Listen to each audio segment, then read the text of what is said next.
No finger guns today, folks. Welcome to the In the Tank podcast. I don't know if you're hiding under a rock, but July 13th, 2024 is a day that's going to go down in history. An attempted assassination of Donald Trump sent shockwaves around the world.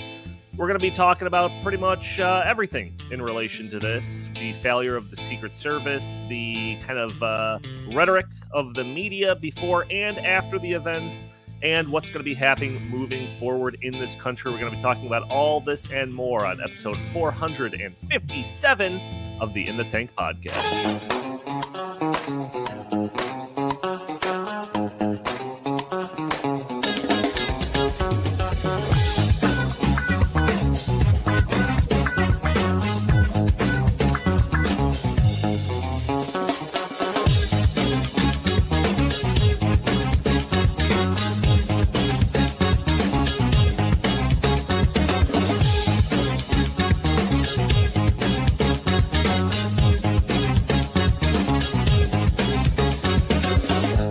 Guys, do not listen to the In the Tank podcast.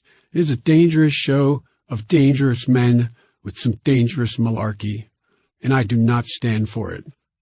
All right, where's my Vice President, Condoleezza Rice?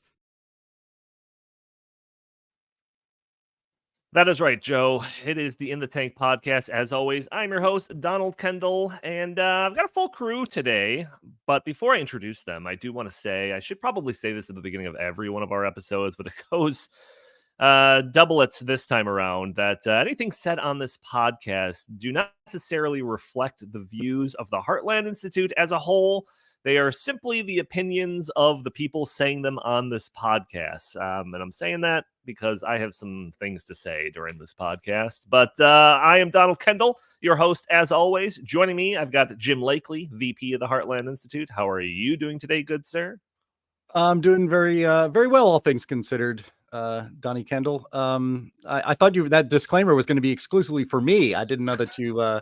so maybe we have to have a Donnie rant drop or something after this episode. We'll see. But yeah, I think a lot of us are still just kind of coming to terms with what happened on Saturday. I think it was you, it might have been, or a friend of mine texted me on Saturday saying Trump was shot. And I was like, what? That's impossible, I thought to myself for a moment. And of course, as we'll discuss on this podcast, it was very far away from impossible. In fact, it was probable, considering what's been going on in this country over the last almost a decade now. So yeah, I'm eager to talk about this, but also not eager to talk about this. The fact that we have to talk about this is pretty damn depressing. Yes. Obviously, it's something that we're going to be talking about. Usually for In the Tank podcast, I have a whole bunch of notes that I'm going off of that's kind of carrying the conversation in a specific direction. This time around, I do not have any notes. I feel like this is going to just be a free and open discussion because there's so much going on. This is another disclaimer that I'll put out there, is that because of the news kind of moving so quickly on all of this sort of stuff, we're going to do our best to make sure that we're not just like pushing, false information or anything like that. But again, because there's so much kind of haze around this entire story, surely certain things that we'll be saying today might be, found to be not the case or whatever tomorrow. So a little bit of a grain of salt with some of the stuff that we're talking about. But also joining us, we have Chris Talgo, editorial director here at the Heartland Institute. How are you doing today, good sir? I'm doing good, and this is very much off topic, but I watched Hillbilly Elegy last evening on Netflix, and I highly recommend it. Oh, so if you want to learn about the background of JD Vance, Trump's new VP pick, highly recommend the movie. It's very well done, directed by Ron Howard. Really? Wow. Yeah. Brian Grazer was the executive producer, so I mean, this had some Hollywood heft behind it. And I think they did a great job. They told a great story. And it was just really interesting to see his mother, Bev, she was at the convention last night cheering on her son. And she just celebrated 10 years sober, which was one of the big battles that she faced throughout her life. So good for her. And I'm sure she's so proud of her son. Directed by Opie, famous for also directing the Star Wars Han Solo movie. Also, Sam Karnick is going to be joining us, editorial director here at the Heartland Institute. How are you doing? Oh, it's not. Nope, publications director. See, I don't have any notes. Sam, how are you doing today? I'm doing well, Donald. Thanks for having me on the show. I just want to make sure that you know that if I say anything overly controversial today, it'll just be because I suddenly came down with COVID right in the middle of the show. Good point. Good point. And if anyone's offended by anything Sam has to say and you want to send any criticism emails, make sure they're sent to Jim Lakely, J. Lakely. That's who you want to direct all of your hate mail to. Gentlemen, I think we have a lot to talk about. Seems like the past few weeks there's been a ton to talk about, but this is a particularly historic day. But before we do mention any of those topics, I do have to put out that message that I put at the beginning of all of these episodes, that if you want to help out the show, if you're listening to the show, audio version, you're probably catching it on a Friday or later, leave a review for us on iTunes. That would be greatly appreciated. Very much helps out the show and all of that. If you would like, you could join us a day earlier where we are live streaming on Facebook and YouTube and Rumble and X, and you can join the conversation, throw your comments and questions in the chat. Maybe we'll show your comments on the screen. Maybe we'll address your questions on the fly. You can also help out the show by not giving us super chats because we are demonetized on YouTube. Apparently, you can give us donations through Rumble, so wink, wink, say no more. But yeah, you can hit that like button, share this content, subscribe if you haven't already. Even leaving a comment under the video all helps break through those big tech algorithms that prevent content like this from being shown to more people. And if you want to support the show monetarily, you can do that. Heartland.org/inthetank. You go to that website, you can donate directly to the show, which is great because that means YouTube doesn't get a 30% cut of that super chat. So that's a great way to support the show. But, gentlemen, like I said, a lot to talk about. Historic day. This is one of those days people have already been talking about it, where it's like you're not going to forget where you were when you kind of heard the news. Maybe you'll forget some details, like Jim's account, because I did not text you about it. You texted us about it in a group chat. And I was in the living room with my two little boys. My wife was making dinner. And I said some probably swear word in shock. And she said, What's going on? And I said, well, hang on a minute. I got to look this up because it was a picture, I think of like the same picture that's on the screen right now, Trump with blood on his ear and face. And I thought like maybe that's an AI generated image. Like I can't trust anything Jim sends me. So I had to Google it. And I found out that it was the case. I said, oh my goodness, Trump just got shot. And my wife says, oh man, is he dead? I'm like, no, just grazed his ear. And then from that point on, throughout the night, I'm trying to like take care of my kids while also staying up to date on this ever-changing story. And it wasn't until after the boys went to bed that I was able to really wrap my head around it at like 8:30, 9 o'clock at night. So it was quite a day on that Saturday. But Chris, you were at like a little social gathering when you heard the news. What was your story for this? Yeah, it was pretty interesting. So one of my friends was in town. I haven't seen him in many, many years.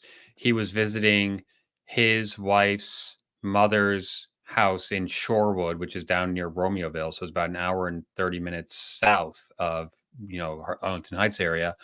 And we were just having a great time barbecuing, just, chatting and, catching up on old times and everything.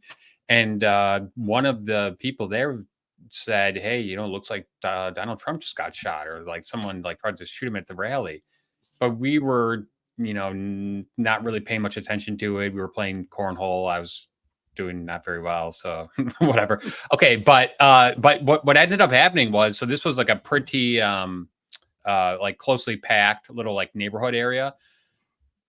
I kid you not, people were in their pickup trucks flying giant American flags. This was probably like an hour or two after, just cheering USA, USA, USA, and saying, stuff that I probably shouldn't be saying on the air about what had happened. So finally, got home pretty late, and I got home just in time for that press conference. So I watched the press conference, which, really, like just made it all sink in. And it's just like, wow. I mean, like I went to bed that night, just having trouble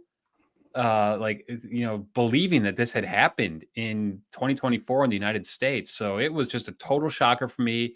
It could have ruined what was, a really fun, event that I was really looking forward to. But it didn't. And obviously, the next couple of days, I spent lots of time watching and learning about what had happened. I know we'll get into all that, throughout this podcast. But for me, it was just total shock. Yeah, absolutely. Well, let the record show that you can't blame your bad bags performance on being traumatized by the events. You said that happened first. It So put let it the in record show. perspective, Donnie. It did. It really put it in perspective. Sam Karnick, what's your story? Interestingly enough, I was on my way home from actually a church service, and somebody texted me and said, "I think I just saw an assassination attempt on Donald Trump." And of course, and when the text came, let's say I pulled my car over to the side of the road and looked at the text and was like, wow, okay. So I turned on the radio and I'm listening, and they're saying on the radio, it looks like this wasn't really fireworks, that it could have been an actual attempt on the president's life. Oh, he's getting up. They're hustling him away. And they're just describing the event, and it actually was a very right, focused, decent report. There was no weirdness going on or anything like that. You didn't catch any bias in it. And so then, of course, I got home and I was watching the coverage all night, and I have to say that I was actually very shaken. This really got to me. It's like this is an exceedingly weird and disturbed world we're living in right now. And that's simply, it just really kind of knocked the pins out from under me. And that's very unusual for me. I'm not usually that easily caught up in these things. Right. But this one was one where it was actually even, it was reminiscent of the 911, where you're watching in real time what we actually saw in real time it happening. But also, you're watching the analysis of it and the people trying to get their minds around the event, and there is a certain amount of sincerity that was conveyed, which I thought was unusual for our time and a good thing. But this, I would say that we are in a very weird world, and I don't think it's going to get much better. Yeah, Jim. I mean, I'm like I said when I told my story, and I had to Google it just to make sure that this wasn't some AI generated image or something like that. I am not one to jump to conclusions very quickly. So even after I Googled it and was finding some of the details of it, I still wasn't sure right off the bat whether or not this was fireworks, as Sam mentioned, or maybe the blood from his ear was just from when they brought him down, and maybe one of the Secret Service person's knee hit his ear or something like that. And when I was Googling, there really wasn't a lot of clarity offered by the media right at the beginning, which whatever, it's an unfolding event, so I can't really blame them too much. But as you know, I mean, there were some headlines that were like, Trump rushed off stage after apparently falling down. It's like, oh God. Some of that, and then they left those headlines up for quite a bit. It just kind of seemed like if it were the other way around, I feel like they wouldn't have been so intentionally kind of making it seem like this is a non-event. If it was maybe someone with a D in front of their name. But hey, maybe I'm biased. What do you think, Jim? Yeah, I mean, I don't have cable television, so I was not watching any of the coverage of this on cable news of any kind, CNN, MSNBC, or Fox. Chris watches all that for us, especially CNN and MSNBC, so we don't have to. It's a combat pay kind of deal for him on that one. Right. But soon as I was informed that, actually now I think I remember, it might have been my mother who told me that Trump had been shot. My family is in Pittsburgh. My late brother had gone to a Trump rally during the 2016 campaign. I believe it was in West Virginia. If he was still alive, God rest his soul, he would have been there in Butler, Pennsylvania for sure. And so this kind of hits a little close to home because this historic, almost near assassination of Donald Trump happened, in my hometown, and it should also be noted and remembered that a very brave man died behind Trump, protecting his family from the bullets that were flying. And I know we're going to get into how and why that happened. But while following it on X, and then I did turn on actually CBS News to watch their coverage for about 5 minutes. And I just couldn't take it anymore. Turned it off and went back to X to monitor what was happening. And what was, as you alluded to, what was really kind of striking was the in the age of instant communication, where you can share your thoughts, whatever thought that enters your mind immediately. It was, I think, a sign of the times and how kind of broken our society is, that conspiracy theories on both the left and the right suddenly popped up. And especially on the left, they were immediately, a lot of people, prominent people on the left, in important positions in politics and culture, were immediately thinking that this whole thing was staged to benefit Donald Trump. And that's I think an indication of how sick, really, really, truly sick, parts of our culture really are today. But and Andy had it up there on the screen. We'll probably show this moment of the assassination attempt. Often it's going to be, that's going to be footage that's going to be seared into the memory of America forever. But it wasn't the Secret Service that spared Donald Trump's life. It was PowerPoint that spared Donald Trump's life, because he moved his head a millisecond before the bullet arrived to look at the PowerPoint presentation on the screen to his right. And if he did not look there at that exact very moment, his brains would have been all over that stage on live television. And for some people to think that this was staged, and for actors and entertainers like Kyle Gass of Tenacious D saying on stage that his birthday wish was that they don't miss Trump next time. Sam would probably recall this. I mean, I don't think he's quite old enough for this. But when in the late 1960s, 1968 was a very tumultuous and dangerous and tragic year in the United States. Both Martin Luther King was assassinated and Robert F. Kennedy was assassinated. And if you listen to people, if you talk to people who were around then, what people would say, they would just say they shot Dr. King. They would say they got Bobby, right? They didn't say Sirhan shot. They didn't care what his political motivations might have been, or none at all, or just being insane, or maybe being, some sort of conspiracy. The vernacular in America at the time was, they got Dr. King. They shot Bobby. They shot Trump. And we live in a world in which you can and should say it that way. They tried to kill Trump. They killed an innocent man and gravely injured 2 others. But they tried to kill Donald Trump. And they have been out to get Donald Trump for a very long time. My immediate reaction while the shock of it was still happening, was that I expected, come on, let's all be honest. We all would have expected an attempt on Donald Trump's life long before this, because the table has been set.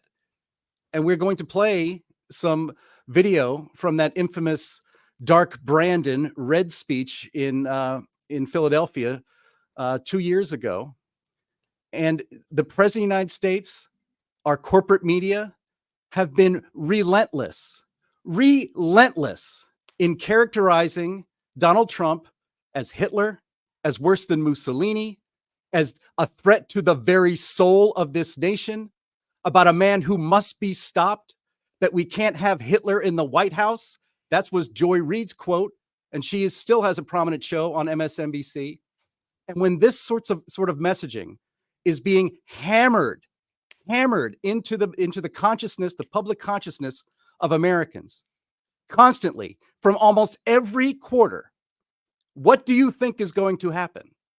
If the it's, I don't want to both sides of this or anything like that, but you have to think about what our media and what kind of soul searching we should be doing in this country if everything was flipped, if the media was controlled entirely by right-wing radical nut jobs, like our media and culture is basically controlled by left-wing radical nut jobs, and that somebody tried to assassinate a Democrat president or a Democrat politician for president, what would the national conversation be?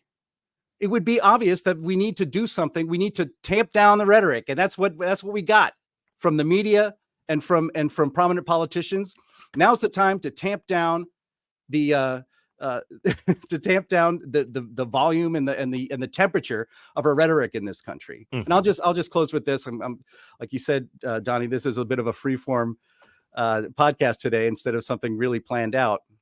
But as I watched the footage of the assassination attempt, and of course the iconic picture of Donald Trump, he tells the Secret Service agents, hold on, I got to get let me get my shoes, and then he tells them to wait, and he puts his fist into the air, and he looks out into the crowd of his supporters, and he says, "Fight, fight, fight," and a commentator or a news person on CBS News said that was not the message that should be sent. He should have been trying to, in his statement, he should have been trying to tamp down the temperature in our country instead of going fight, fight, fight, which I guess is some sort of provocation to the right to retaliate in violence. And we will all note, by the way, that it has been, was 5 days now, and there is no rioting in the streets by any MAGA mobs.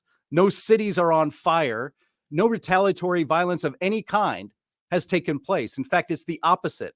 It has been a spark of patriotism and prayer and thanking God that this tragedy wasn't worse than it already was. But when Donald Trump put his fist up there and said, "Fight, fight, fight," he knew the moment. He knew that he had to reassure not just his supporters, but the country that he was all right, that he was not gravely injured. And it's that moment. It's like George W. Bush standing on the rubble with a megaphone. It's that kind of level of an iconic political moment, historical American moment. And it was then when he has his fist up and he's telling the world that he was not killed, that he is okay, that he is still strong. It means America is strong. Mm-hmm. And I know I will always, the part of the whole thing that happened as it was just starting to come to me, it's that was always going to have the most lasting impact on me was that moment where he stood up and would, and let the world know that he was not fallen, that he was not felled by an assassin. And that's really inspiring. And I think it's going to be inspiring for a lot of people for a very long time, if not their entire lives. Yeah, I do spend a little bit of time kind of talking about the media and the rhetoric and the whole, the second coming of Hitler narrative and all of that. But maybe we should spend a little bit of time just kind of talking about just what your latest statements on this were, Jim, is just kind of like the optics of it. I mean, come on. Well, first off, the idea to like armchair quarterback what Trump's reactions were, his like instinctual reactions were like literally seconds after he almost got shot in the head, is just unbelievable. I mean, that's just like pure adrenaline at that point, surely, that caused him to stand up and do the, fist pumps and all of that. So criticizing that is just ridiculous. But man, oh man, like there is probably a dozen photographs that were taken that will be in textbooks for the rest of our lives. The him fist pumping, the one that's on the graphic for this, yeah, right there, that one. The one where he's it's like a very similar shot, but the different angle showing the American flag above him. There's a shot from, I think, a New York Times photojournalist from right in front of the podium where you can literally see the trail of the bullet going past his ear, or after hitting his ear, right? So like this is like I mean, maybe I don't have the right word for it, but like some of the imagery that came from this is just like pure Americana. Like it's pretty astonishing. Chris or Sam, do you have any comments on that in particular? Go I ahead, think Sam. what Jim mentioned is very important. That what Trump showed there was leadership. He didn't immediately start saying, "Oh, it's their fault. Look, they're trying to kill me. They're bad guys." And he told his supporters to fight, and we all know what that meant. It didn't mean go riot in the streets. Nobody did. What he said immediately was that we have to do the right thing here. We have to try to be better people. And he pretty much immediately said that he was going to do that himself in his speech tonight. This is leadership. This is what leadership looks like. And so the big reason there wasn't rioting in the streets is because Trump called for people to fight, and they knew what he meant by that. Whereas I don't think that when you compare someone to Hitler repeatedly, and you say that they should be put in front of a bullseye and things like that, that the fight is just meant to be a metaphor. In 2020, it wasn't a metaphor. They were rioting through the streets, and it was nothing. The scale of January 6th was nowhere near what happened in 2020. So, look, you're responsible for what you say. And if it's a metaphor, you're responsible for the implications of your metaphor. No question about it. Well, the two sides have had different histories in this in the past 10 years. And the metaphors on one side have been far more martial than the metaphors on the other side. We have a president who had just been shot at, and he called for his people to fight a political fight. Mm-hmm. That is leadership. And I think that is the subtext of what makes all those photos so stirring. No doubt. Chris, comments? Can you remind me what? We could save you for the next thing, but yeah, let's move on. Jim, let's get into the media and kind of the rhetoric that preceded all of this. So you prepared a couple of clips for us to take a gander at, but generally speaking, well, I'll save my comments after. Why don't you kind of walk us through some of these clips and we'll play the ones. Well, yeah, Andy has up on the screen a collection of headlines from the day of the assassination attempt. And Washington Post: Trump escorted away after loud noises at Pennsylvania rally. I actually remember seeing one of those headlines, and I actually tweeted, loud noises. It could be anything. It could be a dog barking. It's just loud noises. We can't really tell. So let's just not get too much detail because we wouldn't want to be wrong, right? Again, Secret Service rushes Trump off stage after popping noises heard at his Pennsylvania rally. Trump removed from stage by Secret Service after loud noises startles former president. And I think one of the headlines here is that I think it was CNN that had a headline on CNN.com that Trump fell. There it is right there. CNN. Secret Service rushes Trump off stage after he falls at rally. Of course, he didn't fall. He took cover from gunfire. And then was tackled by the Secret Service. I mean, this is at a moment like this, at a historical moment in which literally a tiny turn of the head as the trigger is being pulled is the only thing that kept his brains from being blown out the back of his head on live television. Our media that hates Donald Trump and frankly hates all of his supporters puts out headlines like this to be purposefully disrespectful, and of course, to continue lying to you. Our mainstream corporate media is not in the business of giving you news and telling you what's going on. They're in the business of lying to you. There's no other explanation for all of this. And then probably the most disgusting headline that I thought it's almost inconceivable, because the next day, Sunday morning, the Denver Post, their headline and I pulled it up here. Gunman dies in attack. Trump says he was shot in ear. The story in Butler, Pennsylvania was that a gunman died in the assassination attempt of Donald Trump. If there was any sense of honor at all in anybody in the media, they would resign en masse. They would quit their job at a newspaper that would put a headline up like that. I don't know why any reporter or even the freaking delivery guy should still be working for a publication that puts a headline like that on their Sunday paper. But of course, we have a shameless lying media. And even in this instance, even in the attempted assassination of a former president and the leading Republican candidate for president this time, they cannot help themselves but to cover themselves in disgrace. Yeah, well, and I wonder how much of that.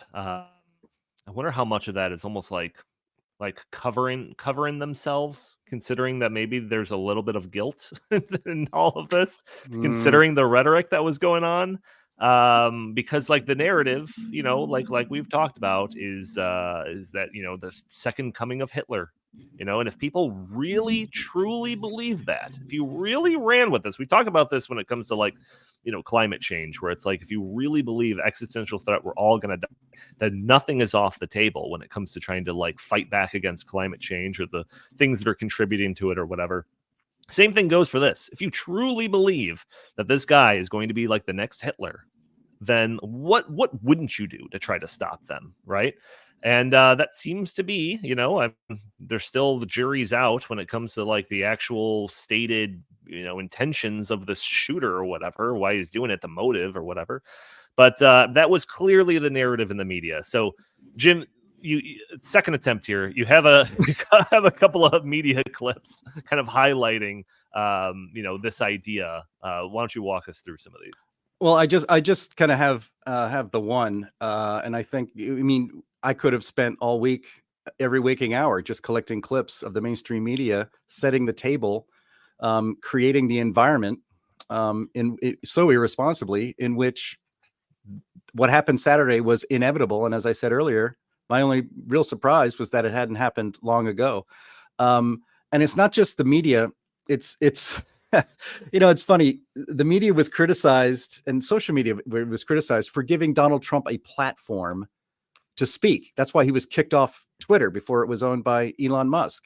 That's why his Facebook account was canceled, because it was irresponsible to give Donald Trump a platform to speak. That's why he had to make up his own in Truth Social. But here is a former United States Senator, Claire McCaskill from Missouri, invited on MSNBC. She's now a regular contributor to that despicable network. And this is just slightly indicative of the kind of language about Donald Trump that is used to describe him and the so-called threat to democracy that he is. Again, this is a former sitting U.S. senator. And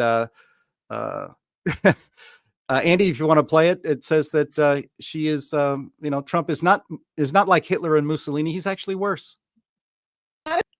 People have tried to draw similarities between Mussolini and Hitler, and the use of the terminology like vermin, and the drive that those men had towards autocracy and dictatorship.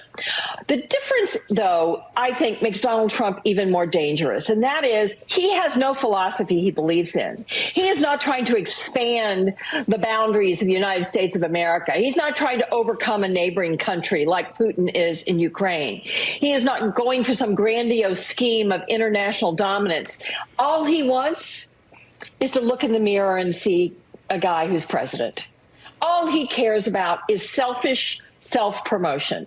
That's the only philosophy he has, which makes him even more dangerous, because he has actually said out loud that it would be okay to terminate the Constitution to keep him in power. He said this.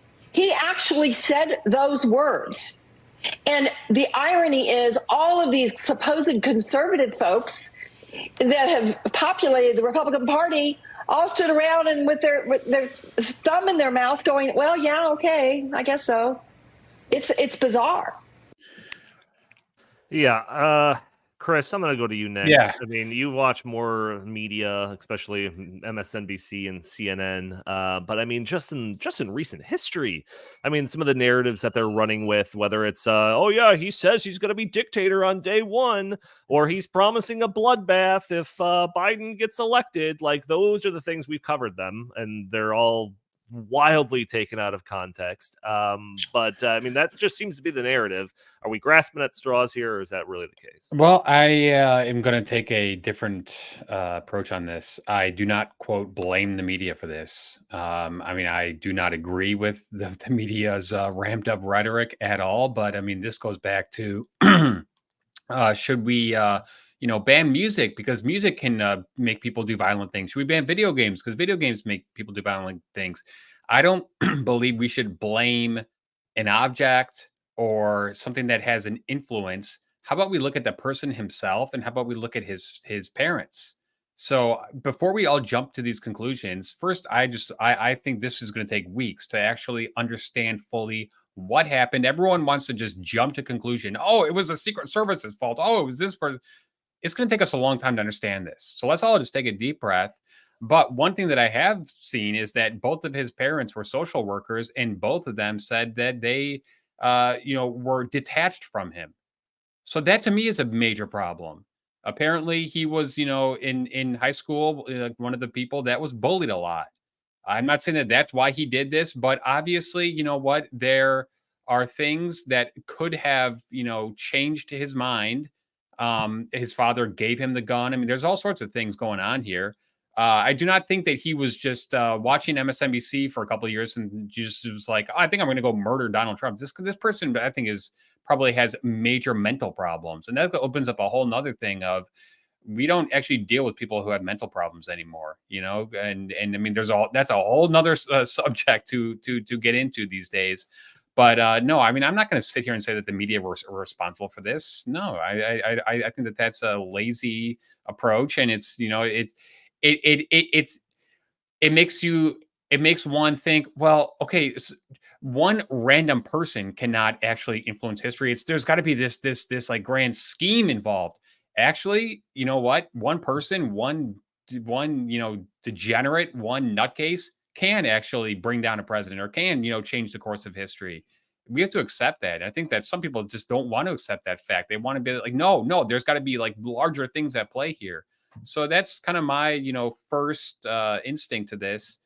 And I think we should all, just wait for the investigation to be completed. I think there's a ton of questions going on here. But I do not think that the media are to blame for what has happened. I do not agree with how they have been portraying Donald Trump. But let's also go back in time and remember that even back in, the early days of this republic, you had a lot of mudslinging. You had a lot of, partisan papers. Obviously, it wasn't nearly as ubiquitous as it is today. But to think that like everything was, like down the middle, even in the early days of this country is just not true. So we need to, I think keep this in context. But also, I'm a firm believer that the responsibility resides with the individual who did this. We don't know why he did this yet. I'm sure we'll probably find out eventually. But you know what? There might be no reason. There might be no good reason. And we just, I think, have to accept that, And I think that instead of like trying to put the blame on the media, why don't we just try to make sure this doesn't happen again? So why don't we make sure that we understand what were the pitfalls, what were the mistakes made by the Secret Service and some of the local cops there. I mean, I assume we're going to get into this a little bit because I've got a lot to say on that front. Oh yeah. But to sit here and just like blame the media, I think that that's just misguided. No. Yeah, we are definitely going to talk about the socials. Everyone says social security when they're messing it up. It's just that little SS term. But yeah, Secret Service. We are going to get to that. Sam, I'm very curious about your opinions on kind of the media thing, and let me be clear about kind of my take on it, because when it comes to like actual like legal liability or something like that, obviously I don't think the media is in some way like punishable by law to cause for all of the stuff that happened, even with their rhetoric being so terrible as it was. However, I do think that general like media narrative that they were putting out there did contribute to an environment that stokes somebody that is definitely mentally deranged in one way or another to act upon their derangement. Sam, what are your thoughts on this? Well, having been a writer and editor throughout my adult life, I believe in the power of words. And of course, the person who pulls the trigger is the one who's responsible.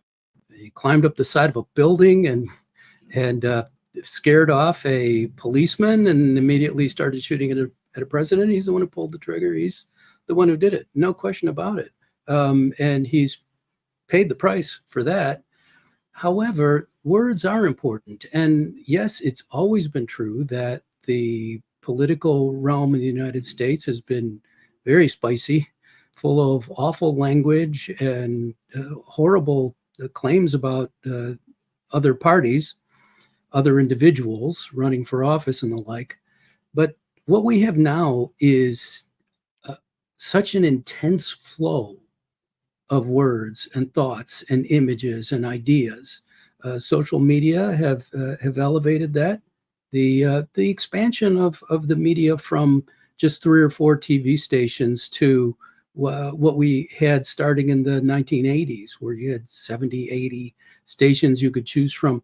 There's an incredible amount of flow. You had news 24/7 starting in the 1980s.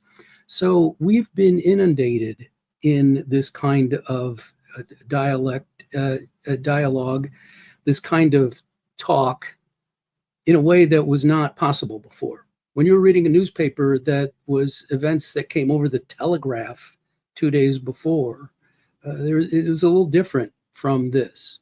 So the media and importantly, the politicians, the lawmakers, those running for office who didn't make it, those running for office who did make it, they have an important responsibility here, and they've done it. They did this. They set this in motion. That doesn't mean that we say that we imply in any way that the person who did it was not responsible for his actions. He was, no question. But this is the world we're living in right now is irrational, it's disturbed, and it continually gets worse. I would like to go to the issue of motive. It's not as if, well, what is the motive? The motive was to kill a former president and a presidential candidate who was looking like he was about to open up a can of you-know-what on the sitting president who's running for re-election. That was the motive, was to stop Donald Trump from becoming president again and making things as awful as he did through especially 2017 to 2019, but even including 2020. Oh, all the horrible things. America was such a ghastly place at that time. It's so much better now. It's been so much better for the last 4 years. So you put all that together. He was trying to kill this person. Well, that didn't come from just his imagination. He didn't just have some crazy schizophrenic desire to our knowledge. Maybe he did, but he seemed to be functioning. Not a fabulous person, but the killer was functioning. Yeah, but Sam, I mean, look at the guy who shot John Lennon. We have, maybe he just did it for like the same reason, just because. I mean, sometimes in life you just don't know, and sometimes we want to like force fit the narrative of, oh, it makes sense to blame the media that this guy did this. We have no clue. We have what if he never watched MSNBC or CNN a day in his life? Maybe like we don't know that, so to just automatically assume and make that connection, to me, is a reach at best. And then I think once again, it just absolves the person from the responsibility, because the end of the line is he decided to do that action. No one on MSNBC said, go and do this. No one said that. So, I mean, I'm strongly, side with, the fact that, it's much more of a reflection on the lack of character, the lack of virtue, the lack of family values. I mean, I think could go on and on about that stuff that is happening today in this country, especially with young people. This guy was 20 years old. Who knows? Maybe this was part of the whole, COVID, thing where he, was at home for 2 years and he went crazy. I don't know. But that's why I'm saying I'm not just going to go and flippantly say it's all the media's fault. They made him do this, because you have no evidence to support that. If we had evidence that this guy was like a longtime MSNBC watcher and like hung on every single word that Claire McCaskill said, Claire McCaskill has she has no power over him. I mean, that's just laughable. Claire McCaskill is a stupid political hack. She can say whatever the heck she wants. Are you because by saying that they can't say bad things about him, you're implicitly saying that, they don't have the ability to say that. I mean, I believe in free speech 100%. And I think everyone on this panel does. So, I mean, that's kind of a tough road to track there, where you're saying, well, I don't want them to say mean things because then that might spark people to do bad things. That's intellectually totally inconsistent. So Chris, unless MSNBC, unless Joe Scarborough, that he's 100% responsible for his actions. As I said, I fully agree with that. However, and I fully agree with freedom of speech. Of course I do. I've said that throughout my life, throughout my writing life and editing career and so forth. The point here, though, is that just as the killer is responsible for his actions, those who had said to put a target on a person, those who have said that this person is an existential threat to your future, Mr. 20-year-old and everybody else, that this person is a monster, they're responsible for that. They are responsible for doing that. You have the freedom. See, I just don't to buy go this. out. You have the freedom to go out and saying hit little babies if you want, but you shouldn't do it. Result in someone doing something, because I mean, I've Wait, heard that you don't argument for so many years. Wait. We gotta ban rap music. We gotta ban, Chris, hold on. Nobody's saying anything anything about banning anything. And I was a journalist for most of my life, and I would never dream of having the government force MSNBC off the air or take away the printing press from the despicable Denver Post. What I'm saying is that the reason language like that is used, it's propaganda. Propaganda works. That's why it is done. That's why it is attempted. And our media, and especially obviously in politics is all about propaganda. I'm not saying that they should be prevented from saying that Trump is Hitler and an existential threat to the United States of America, and that he would end the Constitution, and that this may be our last election, literally, because Trump will outlaw elections. I'm not saying that they should be prevented from saying that.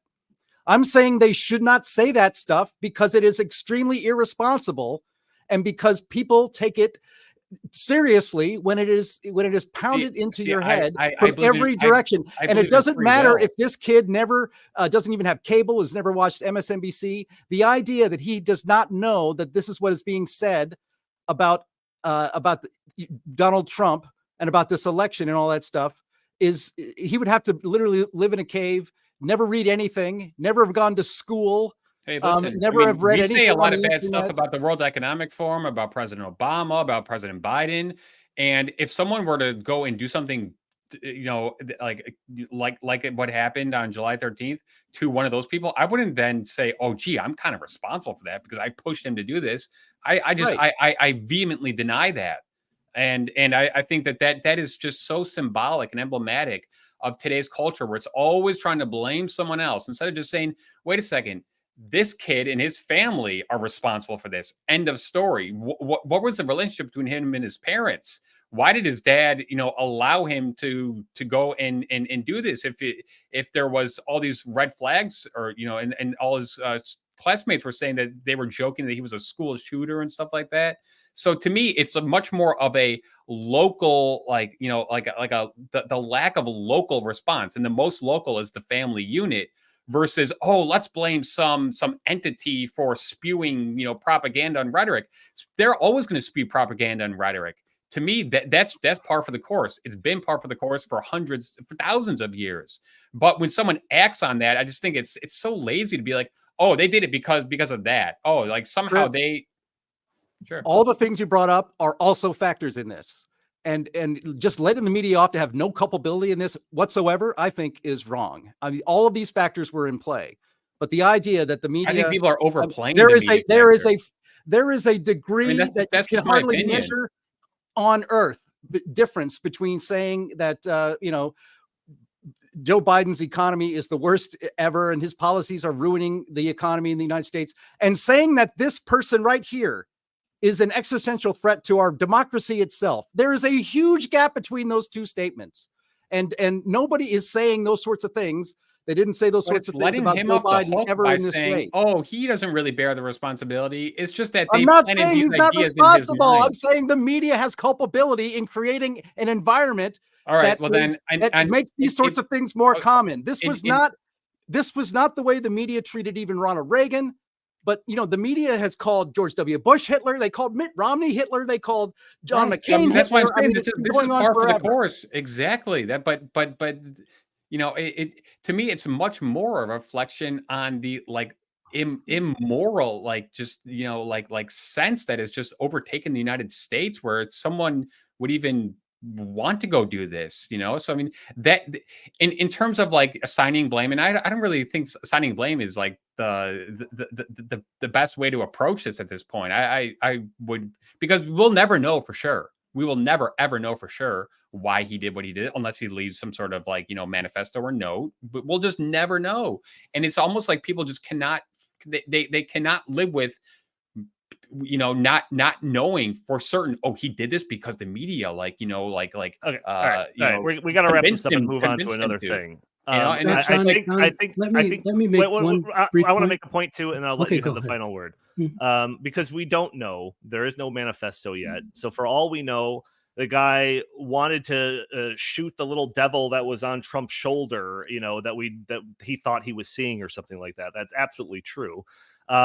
This black and white, who's to blame, the shooter or the media, I think is like a total straw man thing. I don't, there's nothing like that. Like I said, this isn't about liability in the eyes of the court, and we're going to bring CNN up on charges for what they said. No, nobody is advocating for that at all. But to deny that rhetoric or words don't have influence on populations, if we're going to go down that track, then why are we doing anything that we do ever? It's like people buy products because of advertisement. People do actions because of things that they see. There's definitely some element of the rhetoric. Yeah, like but I Donnie, said, I mean, fomenting an environment. To me, that's a flawed metaphor, because convincing someone to buy something and convincing someone to murder someone are two very different things. I mean, come on, I mean, Actually, they're the same thing. And Donnie was taking this I completely exactly where I disagree with wanted to that. go with it. They are the same thing, because the way you do it is you say, well, this will make your skin wonderfully soft. And 90% of your audience may think, well, I don't want my skin wonderfully soft. I want it to be hard and rough. But the people that there are going to be people that are going to respond in the way you desire. And people don't talk this way. People don't put somebody in a bullseye or say that they are an existential threat, which means a deadly threat, deadly, that they will kill you. People don't say things like this because they don't work. They say things like this because they expect it to work. Now, what they expect to do is get people to buy their soap, which is Joe Biden and Kamala Harris. But some people buy a lot of the soap. And sometimes a message is more effective than what you may even have thought you desired. But it's irresponsible to do that. It's wrong to do that. The Edward Bernays, the man who invented PR, public relations, knew exactly how all this works, and they've been doing it. They've been using this language as PR. And the thing is, it appears to have had, nobody can say for sure, maybe he thought somehow that he was going to inherit Donald Trump's money. I don't know. But whatever happened here, this guy clearly cannot have been completely unaware of the notion that Donald Trump is an evil monster who is a deadly threat. Yeah, but Sam, but to, you just to normal but wait a second. But we're focusing mostly on you guys are saying that the mainstream media is almost like solely to blame for this and responsible. What if he was, because he was on Discord? So what if he was actually getting a lot of this rhetoric on Discord from other like people, and he was never, engaging with the mainstream media? So that's I mean, it's all we the same, no, because no, it's not the though. left No, is it's a not. herd. The left is not a plan. See, The left is to a me, this is herd, not a and left or the right thing. Discord This is going to come out of what is said in the major media, and then they expand on it there. When you complain about the right-wing people having conspiracy theories about this particular event, for example, well, it's coming from a discussion that is taking place in the mainstream media, that's taking place from the voices and lips of politicians themselves. So no, what happens is that this stuff gets out there and then it does its thing. And some people are affected more than others. There's a bell curve. Mhm. All right, we're gonna go long. All right, folks, because I promised a lot on the front end of this podcast, and we've gotten through one of the things that I wanted to talk about. Let's move on to the actual security breakdown, because surely there's a lot of crazy people out there, whether or not they have a logical motive for their actions or not. And some of them want to do crazy things, like take shots at presidential candidates and all of that. So because of that, we have systems in place to prevent those crazy people from doing those things. And when it comes to high-level politicians like Donald Trump and public figures like that, we have security forces. And what's supposed to be the most elite one of those is the Secret Service. So how in the hell did some 20-year-old with a rifle slung in his back crawl up onto one of the 6 buildings in the area, unaccosted, and be able to take multiple shots at Donald Trump before, being eliminated? That is a massive question. I think there's going to be probably more investigation to that than anything else in the past couple of days and in the coming weeks and months. But the timeline of this is coming to light more and more as we get more details, and surely we'll get more details after this podcast. So again, grain of salt with all of these things. But the latest story that I've heard, and you can correct me if I'm wrong here, but the first kind of insight into this shooter at the location actually came like hours beforehand. And I think like maybe within an hour of Trump actually going up on stage, there were sightings of this shooter on the roof with a sight finder thing or something like that. People saw him do this, and then he disappeared. He went somewhere, got down off the roof or something like that. They couldn't find him. They said that he was like a person of interest that was upgraded to like a threat or something like that before Donald Trump even got on stage. But he was allowed to go up on stage anyways. Then dude climbs back onto the roof. People are pointing him out. They're trying to alert police. Sam already mentioned a policeman went up there. The shooter pointed a gun at him. The policeman went back down. I've seen one video that was kind of compositing all of these videos together and showing that like 2 full minutes had passed between the time that people were pointing this guy out and yelling for police and then the time that the shots were actually fired.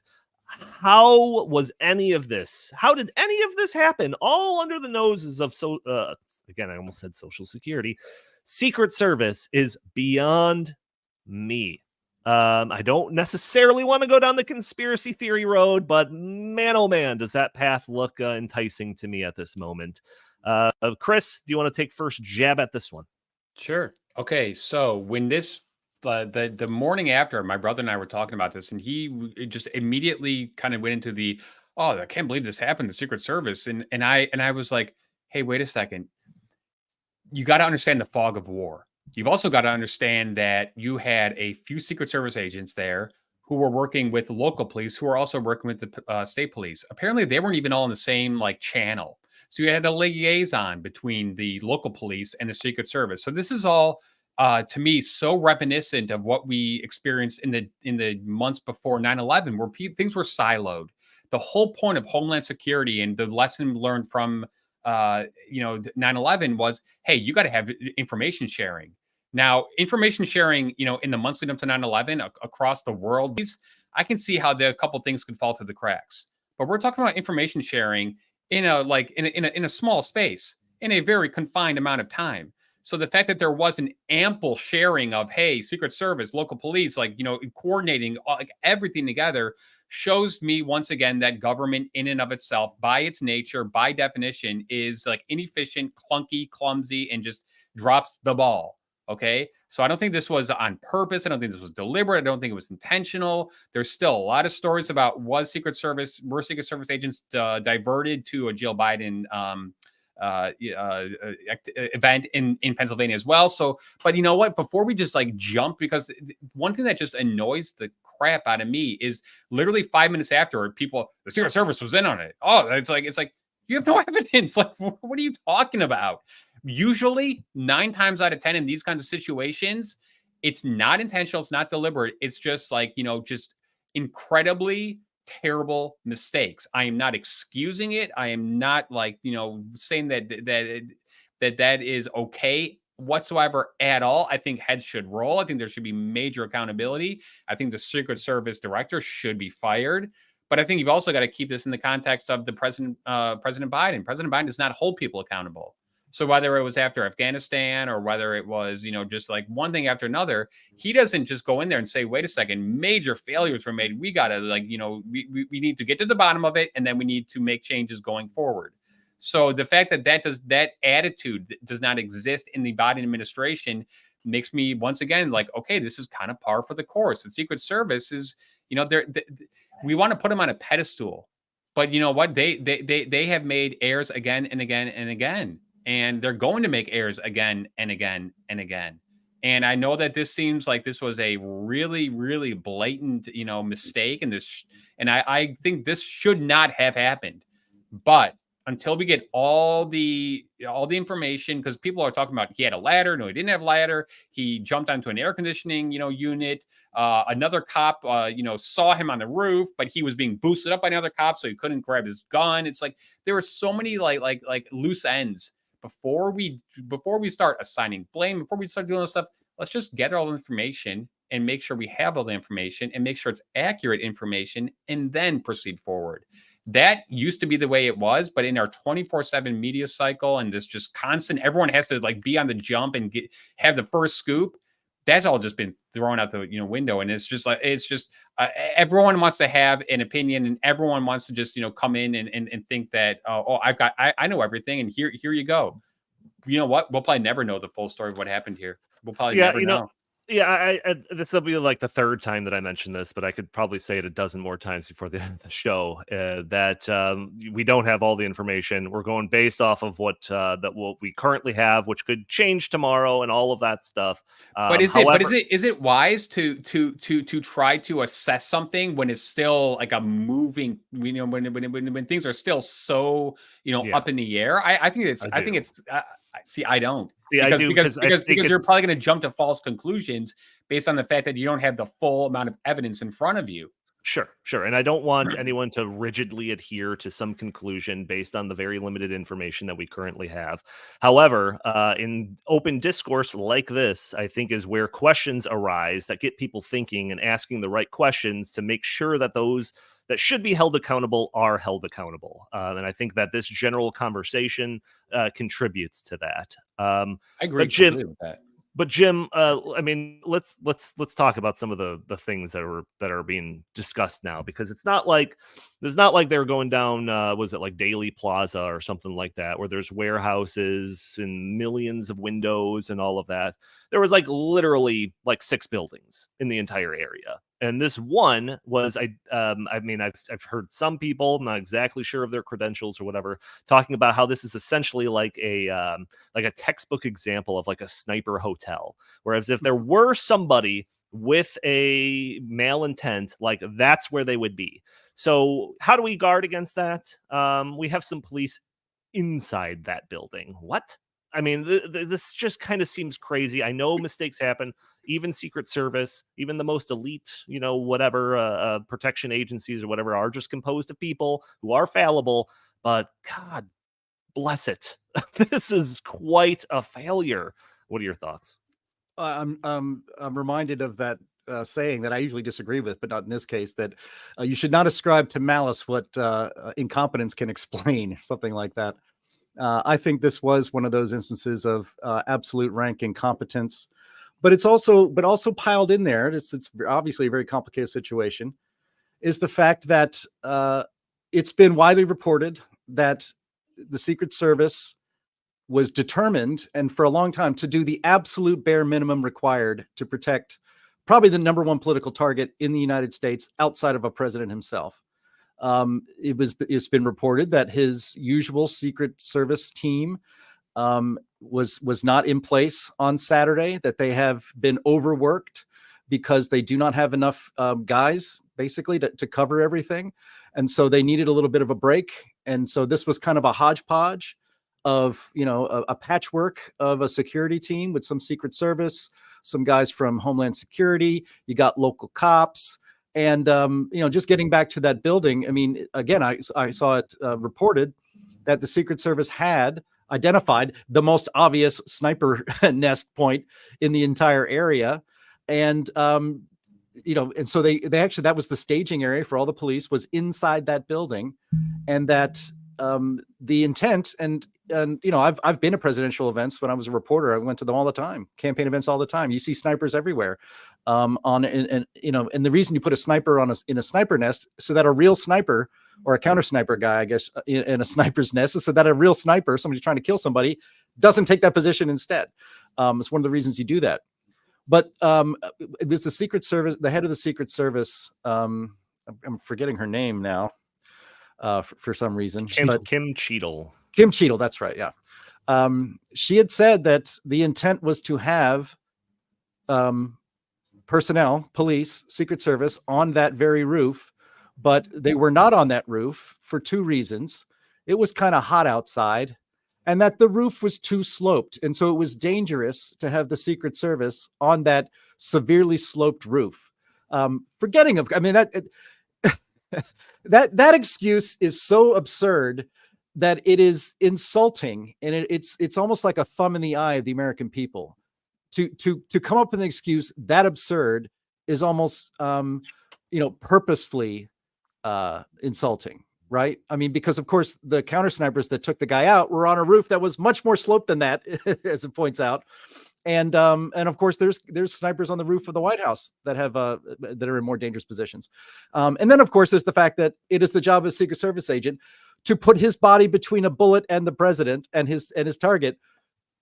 And that's cool, but being on a roof that you might slip off of because it's really steep would be just too dangerous. So that, I mean, it almost defies belief how incompetent this was. So, I don't think there was any real malicious intent, other than the fact that it's Donald Trump had asked for more security, has asked for more Secret Service. He didn't get it. He asked repeatedly for it. He didn't get it. Robert F. Kennedy Jr., considering his family history, asked for Secret Service protection as a presidential candidate. Biden administration refused to give it to him. Now, of course, he has it. And now, of course, Donald Trump has beefed up Social Security, Secret Service protection now that he didn't have before. But the idea, there was a joke from one of our commenters here on YouTube.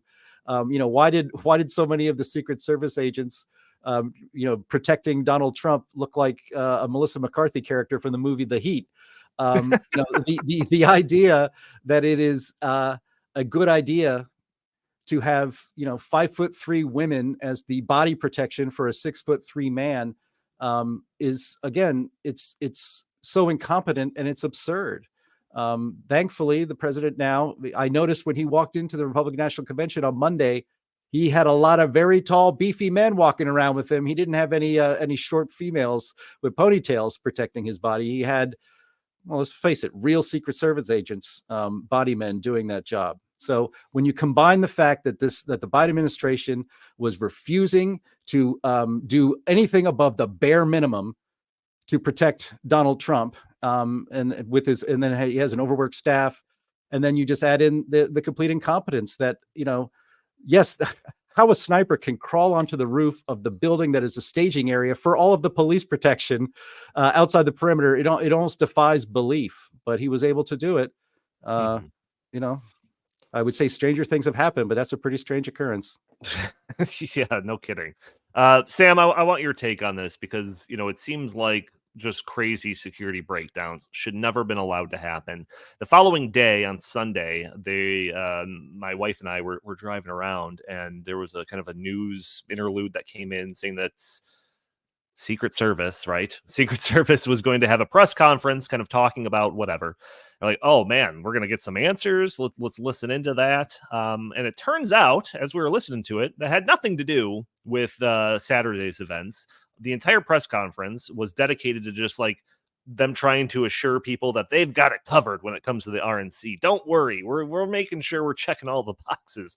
And then any questions that came in about Saturday's events, you're going to have to redirect that to another department. We're not talking about that today. And to this day, I mean, you can correct me if I'm wrong here, I feel like there really hasn't been any answers offered by the Secret Service. And I have this video. The audio is just terrible, so maybe you could just kind of play it in the background while I kind of finish teeing this up for Sam, Andy. But they're at the RNC, that Kim Cheadle, the director of Secret Service, was there, and she was basically being I don't know if accosted is the right word, but aggressively pursued by two different Congress people, Marsha Blackburn, and I can't think of the other person off the top of my head. But for several minutes, they're trying to get some answers out of her, like give some explanation. Let's talk right now. Oh, I can't talk right now. It's not a good location. Well, let's go find a conference room. Let's talk. You need to give us some answers. You owe us some answers. They literally like chase her down the hallway. She runs away from them. But like, what are your takes, Sam? I mean, obviously this is a massive security breakdown. Are we going to get some answers? Are we going to get some accountability? It appears as though she's not going to resign. Even what's his name, Mayorkas, was saying that she shouldn't resign. What are your thoughts on all this? What will drive what happens with Cheadle is what will work politically. That's what will drive it. Incompetence thrives and expands very, very rapidly in an environment of diminished personal responsibility. And in my life, I saw a moment where everything changed in this country. We've had a great descent from our moral principles since the end of World War II, really. And one could even trace it to part of World War II, the dropping of an atomic bomb on civilians, or on civilians in two different places. But then you'd have to go back to the firebombing of Germany and other outrages that our country committed even in that war. But the loss of a moral compass, the loss of direction, increased very rapidly in the 1960s. And then we had a 1960s style president starting in 1993. And there was an attack by government agents on a silly, stupid, possibly dangerous, but not yet, cult in Texas. And that resulted in massive loss of lives. That was absolutely unnecessary. They could have picked up David Koresh at any time, and they didn't. They invaded. The Attorney General of the United States at that time, Janet Reno, said, I take full responsibility for this. And she retained her job. Nothing happened. Nothing happened. I believe that was a very, very much of a turning point in the United States. I don't think that it was a specific thing that in itself changed anything. No, I just think it was emblematic of what's been going on for a long time. So what you have here now is the government has taken on more and more. Its capabilities are less and less. And we've removed the sense of personal responsibility. It used to be if you said, I'm responsible for this bad report, this bad fiscal report. The numbers were wrong. I'm responsible for that. I'm resigning. That's how things used to be. Now I'm responsible for 50 people being killed. I can't even remember the exact number at the Branch Davidian compound, but I'm responsible for many, many people being killed. And so I'm sticking around. This is just more of it, and the government gets more incompetent the more it takes on. And as it does that, a person like President Biden is really kind of stuck because, okay, so I fire this person. Well, then the next person is going to be equally incompetent because until there is a habit and an expectation of being held responsible for your actions, people are not going to take this seriously. So what will happen in this case is whatever looks politically best to this administration and whoever the heck is running it, I don't know, but whatever looks politically best is what's going to happen. And my guess is that there will be no requirement for Cheadle to resign. If that happens, it will be because they sense that the American people have had enough. I don't sense that the American people have had enough just yet. Yeah, I mean, Mayorkas, head of Homeland Security, said that he has 100% confidence in Cheadle as the head of the Secret Service, and that overall he has 100% confidence in the Secret Service. Donald Trump was shot. He didn't die, but he was shot. What exactly would it take for Mayorkas to have, I don't know, maybe only 90% confidence in the Secret Service and in Cheadle? I mean, it's so dumb. And it is, as you said, Sam, we don't live in an accountability culture anymore. I just wonder, what kind of a failure would it take does it take for a government bureaucrat to get fired? Apparently there is absolutely no way a government bureaucrat can or would ever be fired. And apparently the people that are, populating our bureaucracy, there's nothing at all that would ever compel them to feel that maybe it's appropriate for me to resign, that I am not good at this job, that I have committed a horrible public failure of a catastrophic degree, and that maybe I should go and, go do something else with my life. But no, our ruling class is the dumbest, most incompetent ruling class since the fall of Rome. And we have to continue suffer through it. And sometimes people get killed because of it. Yeah, absolutely crazy stuff. As updates and all of that kind of come in over the following weeks, we'll probably cover, some of the bigger aspects of this. But as is tradition with our show, there's always going to be breaking news tonight, this afternoon, after we're done broadcasting the show. That is no different this time around. Donald Trump is going to be giving a speech at the RNC. After the events of Saturday, he, obviously he had like a speech or remarks prepared. It's been reported that he's basically throwing that in the trash and starting over with a whole different kind of outlook on everything. So let's wrap up the show by just kind of speculating as to kind of what Donald Trump we're going to see tonight at the RNC. I'm not entirely sure what to expect. I was kind of expecting Donald Trump to make more of a kind of a public appearance, before this, but this is the first time, other than maybe a couple of Truth Social messages that he's put out there, where he's actually going to be addressing, the population at large. So what is the expectations here? Chris, I want to go with you. What do you think? What do you expect to hear out of Donald Trump tonight at the RNC? It's not what I expect to hear. It's what he said he's going to do. He's going to try to unite the nation. I think that this humbled him. I think that it's, was probably a life-altering event for him in many ways. Just the look on his face when he came out a couple of days ago on Tuesday at the RNC for his first public appearance after, almost being killed. I thought he had a just different look on his face, just a different demeanor about him. So I think he's going to come in, and I think he's going to use this as a way to really unite people once and for all. America needs to be united. I think there's a lot more we have in common that we have apart. Even me and some of my liberal friends, I think we agree on a lot more than we disagree on. And I hope that Donald Trump really takes that and runs with it.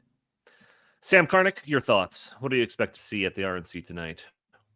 I expect to see more of what we've seen throughout the convention. The speakers were very clear about tying their personal experiences to what the nation needs and to trends in the nation. So you could take, for example, what J.D. Vance said last night, where he tied his personal experiences to what makes a great nation. And Nikki Haley saying, yes, we've had our disagreements, but I fully 100% support Donald Trump. I expect Donald Trump will fully 100% support Donald Trump tonight. But I think that him tying his personal experiences to this is going to be an interesting thing, because the man was shot at. He was almost killed. It was the great Samuel Johnson who said that the prospect of being hanged in a fortnight concentrates the mind wonderfully. And there's also an old saying that nothing is more exciting than being shot at and missed. I think that old saying may be wrong. That it's very it was clearly very painful to Donald Trump to have undergone that kind of level of malevolence directed at his head, intended to kill him. He's going to come out tonight and try to show people that, as has been done throughout this convention, that this is a human being. This is a human being. People we disagree with are human beings. And that in itself, I think, will tend to put his party and himself in a good position as regards the impression that the American people take of them. It's up to the other party to do as they please, as they think is what's ever important to them, to say what they want. But my belief is that what President Trump will do tonight is go to that notion of our common humanity, and that it doesn't matter what somebody else thinks or wants to do with themselves. They're still a human being. They still deserve respect and decency. I believe that that's where he'll go with this. He will be condemned by some people for every word that isn't exactly what they want to hear, and he will be lauded by other people for reflecting what they believe. That is our common humanity too. Yeah, well, I don't know. Jim, what do you think? I mean, I see some liberal commentators, especially online and Twitter, talking about this is Trump Reichstag moment, and he's probably going to come out there with the iron fist and say, if you're not voting for me, you're going into a camp. What do you think, Jim? Oh, geez. That's I was in a good mood there for about 2 seconds, and then you ruined it for me. I think what Sam said actually was very profound and very insightful. I think Donald Trump, what happened to him obviously was traumatic, and him getting up and standing with his fist saying, fight, fight, fight. That was just adrenaline. Of course. Right. And I think all of us are just kind of still just starting to come to terms with what exactly happened here. And of course, Donald Trump was doing that too. And as Sam said, Donald Trump is an actual human being. He's not an idea. He's not a statue. He's not a computer game. He is an actual living, breathing human being. Thank God that he's still living and breathing. But you can't experience what he experienced and have it not change you. Maybe it permanently changes him. Maybe it doesn't. But it's hard not to believe that Donald Trump believes that he was spared by God. He certainly does not. And he said it in his first interview. I think it was with Byron York, where he said, I shouldn't be here. I should be dead. And he knows that. And that's obviously true. And tonight's speech by Donald Trump at the Republican National Convention is going to be the most watched speech by a Republican at his convention in history. And Donald Trump, as he said, after the shooting or after the assassination attempt, I don't want to keep using that, ever use that word, just shooting, assassination attempt. He said he had a pretty hard and pretty tough speech ready to go, going after Biden. And he threw that away and rewrote it. And so I think we're going to see a very different Donald Trump, who, frankly, I think this sounds crazy, but I think he gets kind of a bad rap for being negative on the campaign trail. If you actually watch his rallies, he attacks Biden and he takes cheap shots at people and he makes jokes and he insults people. But at its heart, the Make America Great Again agenda, the MAGA agenda, really, it's a positive agenda. Yes, he points out the things that are wrong in this country, but he brings forward solutions and a vision of a better America, of these things improving. And it actually worked. And that did happen after he was elected in 2016. And I think you're going to hear a much more positive and future looking Donald Trump than you probably ever have before. And a lot of people even people that didn't like Donald Trump, are going to be actually listening to him for the first time, actually listening to what he says. So this is going to be something else. Yeah, no doubt. All right, we are 24 minutes long here, so I want to thank everyone for tuning into this episode of the In the Tank podcast. Join us every week for a new episode.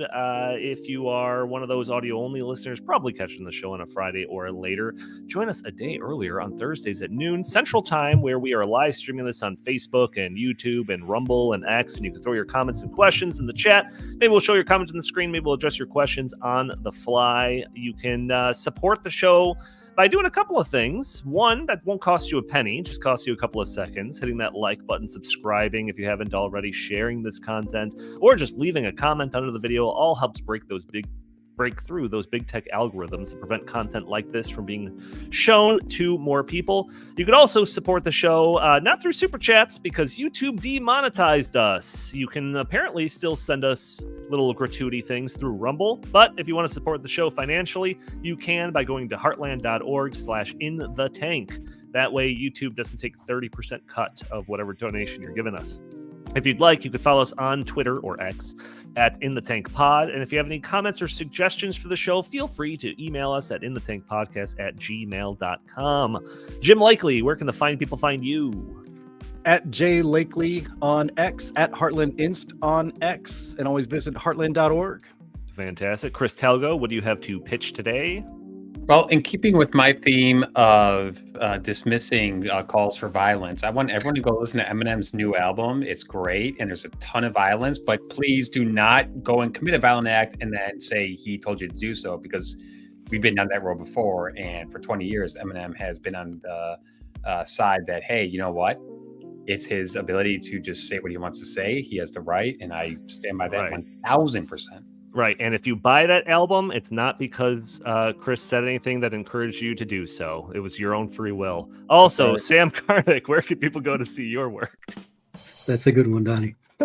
Thank you very much. Please subscribe to my Life, Liberty, Property newsletter. It's a weekly newsletter, comes out on Mondays, and I believe you might get something out of it and enjoy it. The other thing is, please go to heartlanddailynews.com to get a good summary of the policies and news that are affecting you. Fantastic. All right. Thank you all for tuning in. We will talk to you next week.